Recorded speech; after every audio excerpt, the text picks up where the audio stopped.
Hello, Nava. How are you? Hi, nice to see you. Nice to be here. I'm really happy that you were able to come. You're here on visit for business, and I invited you to come to my podcast because I'm very much interested in what you're doing insofar as property management, real estate, and just in general, your entrepreneurial journey. I would really love for us to kind of dive in a little bit about what you're doing now. You kind of told me about the course that you're building and just in general, how you're taking your business to the next level in terms of teaching other entrepreneurs and property managers and just in general, real estate people that want to improve their game, to level up, and to also kind of build a strategy or what you call the DIY approach of property management. And it's like the first time that I heard that approach of what does that even mean? Like do it yourself. What's your perspective about it? And how can you, because when I always look at, other people, I want to know how can they shorten my journey? How can they make it shorter for me, easier? So how do you think this could help sort of like the junior property manager in your perspective? Managing real estate is basically connecting between a property and a person. Right. So connecting between people and connecting between properties is actually a reflection of who you are, what your values are. And it's a very practical and easy way to just manage your properties once you know a certain methodology. Because normally what happens is that people, they have a property and they just go to the local realtor and they say, manage it for me. But it's really expensive because nowadays the interest prices are really, really high and building prices are high and everything is really expensive. And a lot of people are buying a property so that they can have an extra investment in their life to generate a passive income. Right. And what happens is they have somebody else do it for them at really, really high cost, where actually it's not rocket And they're also science. losing their control over it. Like the outsourcing of it is really also disconnecting them to the property. And maybe, if it's an apartment or a storefront, like you lose that connection with the people that are actually living, right, in the property itself. Exactly. You just let somebody else do it and you have very, very minimal control. Right. And lots of times the thing that you do is just give the green light to do this or do that. But what are you giving the green light for? Yeah. So what I'm suggesting is that people can actually manage the property themselves. And if it's 1, 2, 3 properties, you can just do it yourself. Right. Let's say if it's more than 10 properties, then it already starts to be a bit more complicated. But when it's less than 10 properties, then it's definitely doable. And it's also a really, really nice experience because to be able to manage a property, you can't do it by yourself. You need a whole team of people around you, good people that you trust, that support you, people that you trust, and those people are all along the way with you. But in order to build that team of people, you need to know who you need to have and what you need from each and every person of them. And let's say you do decide to have somebody else do it for you, you need to know what they're doing, because otherwise they'll just come up with a suggestion. Maybe it's not the best thing for you. Absolutely. And I think that it's not only the money and it's not only the, not being disconnected from the management itself. I feel like there's also something very empowering, right, about managing your portfolio because you manage many, many assets, family assets. And I thought to myself, and one of the things that you mentioned to me is like, when you started, you didn't know what you were doing. And I thought to myself, how wonderful that the fact that you started before you knew what you were doing and you were able to find, I'm assuming, like a way to do it, right? You have like this flow of how you're managing the properties and you're a one-woman show, right? I mean, I'm sure that you have like people helping you, but you're running it all on your own. Yes. And so if you can do it, then anybody can do it, right? Yeah, absolutely. I mean, it's, as far as I'm concerned, it's all about managing the relationships with the people around you. And when I did start, I didn't know anything about it. I had to study about real estate. I had to study what is real estate and what is it about to manage a property? Who do you need around you to advise you? Who's actually doing the work? What happens in emergencies? Right. So all those kind of things I needed to know.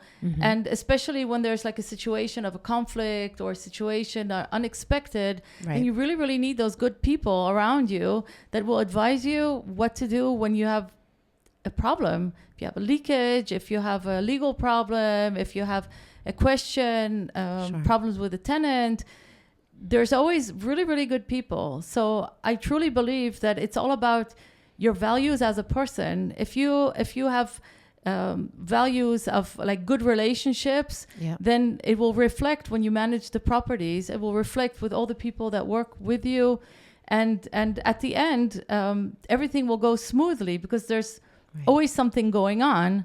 There's always you need to keep the properties filled. You need to have people pay. You need to sort out all the legal issues. You need to have everything safe. You need to have it look beautiful. Absolutely. So you really, really need those good people around you, and you need to know what you're doing. But learning by doing, and there's always somebody that was willing to help. There's always good people on the way. And I think that also it's enough to really want something, and you'll find, like, I know that a lot of people are thinking, oh, well, I don't have a plumber and I don't have this guy, and how do I do it? I mean, how do I find the customers? Like, how do you find the renters? And, I'm sure that people have like many questions when they look at it. It looks scary.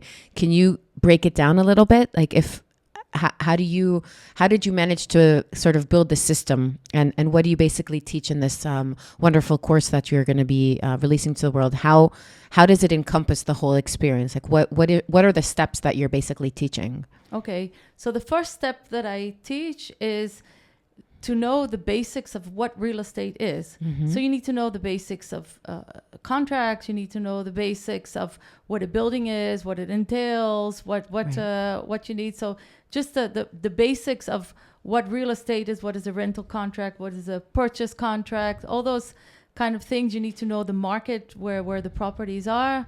That is the first step. Yeah. And then the second step is building your network around you. So I teach to build 2 circles of networks. So you have like your basic network that is like your closest go-to people. Mm-hmm. And I have like a list of specific professions that you need to have within your network. Let's say, for example, the builder, the lawyer, the real estate agent, the plumber. Yeah, all of those, like, your inner circle. Yeah, the inner circle. You have to have financial person. That's like the inner circle. And then you have like the second circle that is comprises of people that you need like ad hoc. So for example, now I'm having a legal issue, and the legal issue to somebody wants to reduce the rental price. So it's an ad hoc problem. It's not something that happens every day. There are new laws and regulations that came out. We have to adhere to those laws and regulations, and the tenant can say, hey, I want to pay less rent because there are new laws that protect him as a tenant. So I will go to my secondary network.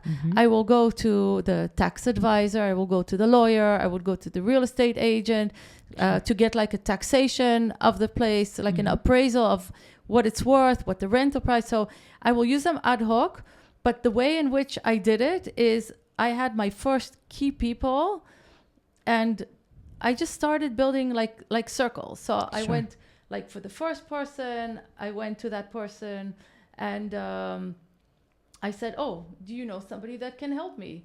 Amazing. And then that person said, I need an architect. Do you know an architect?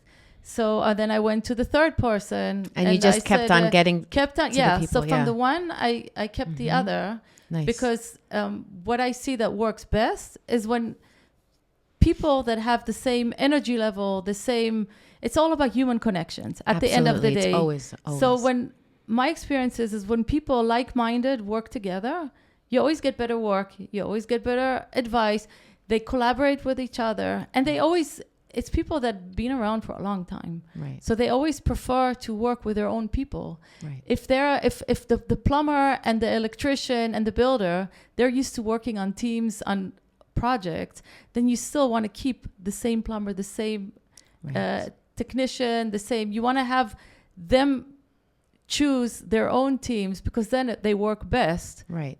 And then you have like you got a winning team, you got a winning system. Yes. And it kind of, like, it takes time to build it, I'm assuming, but once it's built and it's into place, then it's cheaper than it would be if you would outsource it.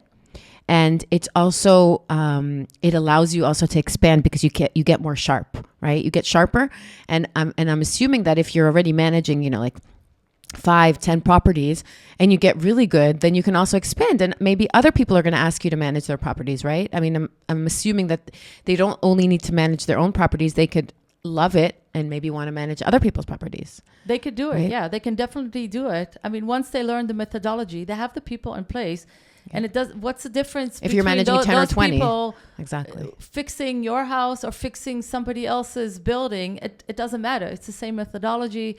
It's the same work. It's not rocket science, right. but it does take a lot of energy in the beginning to build your network, because I believe that loyalty and long-term relationships is key for maintaining the work, that it goes smoothly and that you get good quality, because sometimes it's Absolutely. not cheap. Sometimes the people that are good quality, they do ask for a higher rate, but what you get in return on the long run is you get a work that everything works smoothly. If there's a problem, they come themselves with their own initiative, with ideas how to help you get out of your problems. They're like your advisors. They're like your right hand. Right. And at the end of the day, people. Yeah, they're beyond actually your go-to people, because they not only do their job, but they take the role of like consulting you on matters that maybe on this particular project doesn't have like a meaning, but maybe you might encounter different projects that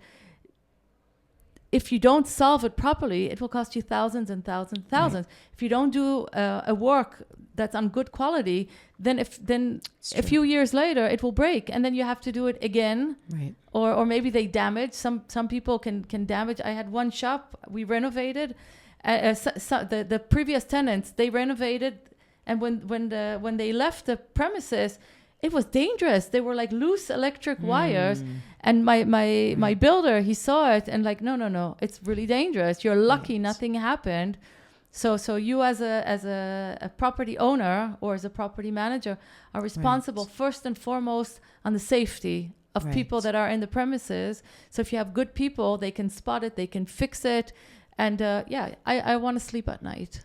Absolutely. And I think that you're mentioning also something very, very important. And I think, and this is why I believe in buying courses, hiring the coach, taking the mentor, is because you are talking about things that I would not even imagine of thinking about if I were to all of a sudden need to, like when you started managing properties, the family's assets, then you told me, when I asked you, I was like, I asked you, how did you know what you were doing? And you were like, oh, I didn't know. And so I believe that our, what we become usually is the person that we needed when we were going through our issues in life, whatever they may be, personal or professional. And in a way, it basically, what you did is you took everything that you've learned, everything that there was no one to teach you, and you basically just like wrapped it up beautifully with a ribbon. And anybody starting off now could basically take this, this simple course and know ahead of time what to look for, how to do it, what you need, how do you do it, how does it all work and look and feel. And it's, in my perspective, it's saving a lot of energy and money and perhaps, hardships in the future. And there's no reason for us to figure it out on our own. We can all take these shortcuts of learning from other people, as opposed to somebody coming to you and saying, hey, mentor me now for a year and teach me. I think that today's world, where everything can be digitalized and compartmentalized into courses, is just brilliant. So this was really, really interesting. Thank you so much. I highly recommend anybody watching this to have a look at Navah's course. I will put a link in the show notes. Thank you for sharing your wisdom today. Thank you for having me. It. Thank you. Have a great day. Thank you.